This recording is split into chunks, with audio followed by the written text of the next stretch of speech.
Dr. Daniel Barth from the University of Arkansas Astronomy for Educators program. And I'm here to help you have fun and learn something observing this August's exciting Great American Eclipse.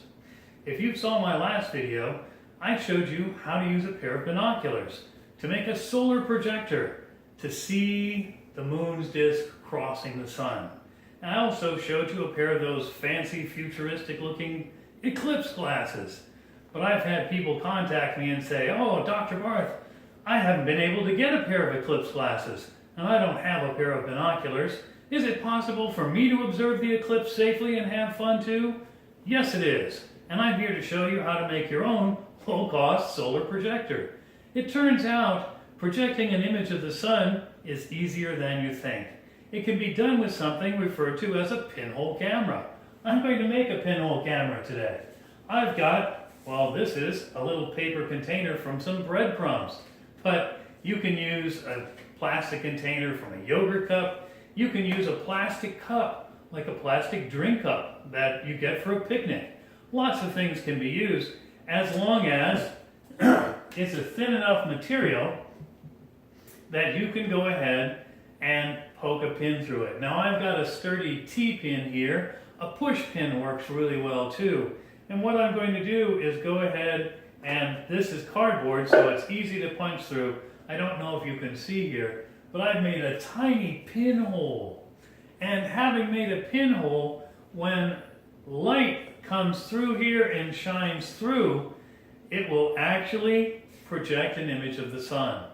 Now if you wanted to, you could glue a piece of white paper inside this plastic cap, or even take some white spray paint and make a white surface. What you'll have now, when you point the base of the tube at the sun, is it will project through and make an exciting solar projector. Now, with this paper, we can also take something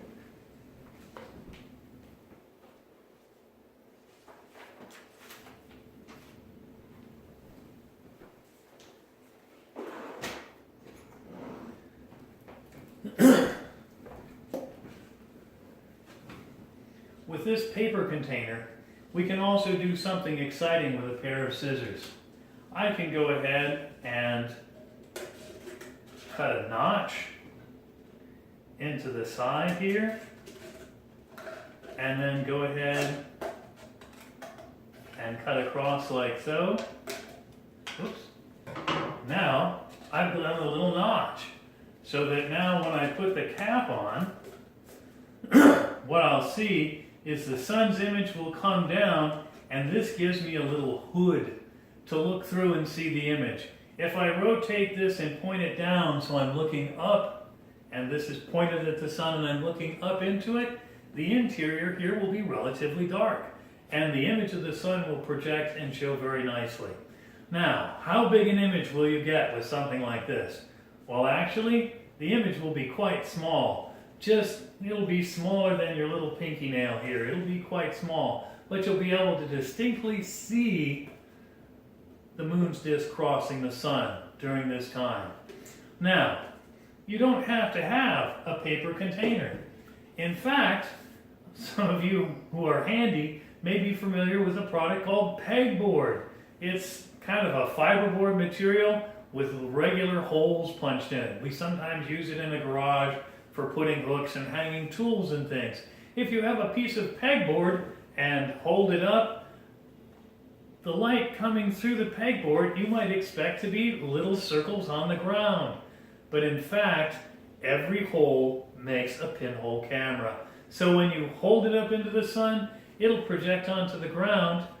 Each hole will project an image of the sun. So you can go ahead and have a piece of pegboard about 6 or 8 inches square with 15 or 20 holes in it, hold it up nice and high, and you'll get a whole series of images of the sun that'll project through onto the ground that you can observe safely. You want to do it even cheaper than that? Do you have a nice leafy tree somewhere out that stands? Well, interestingly enough, sunlight coming through the leaves of a tree also makes a pinhole camera.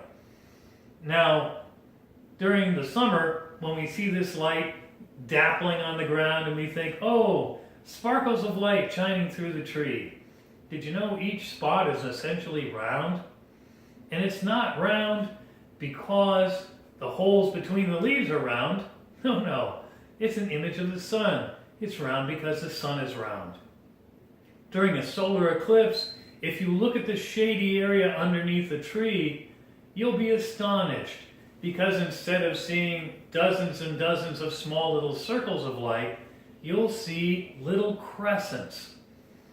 As the sun is blocked by the moon, this crescent-shaped image of the sun will be repeated over and over. So during the solar eclipse, every shady tree will act like a solar eclipse projector. So even if you don't have any materials at all, if you know where there's a tree where the shade falls onto a bit of concrete or flat ground, or even if it's not flat, you can take a piece of paper and lay it down on the ground underneath a shady tree, and you'll see many overlapping images of the sun. And as the eclipse starts out, there'll be circles with a little bite out of them, and the bite will get bigger and bigger until maximum. Here in northwest Arkansas, the sun will be about 92% covered during our maximum eclipse. So the shade under every tree will show hundreds and hundreds of little crescents, like little crescent moons, that are 92% dark and just 8% lit. Take a look during the eclipse.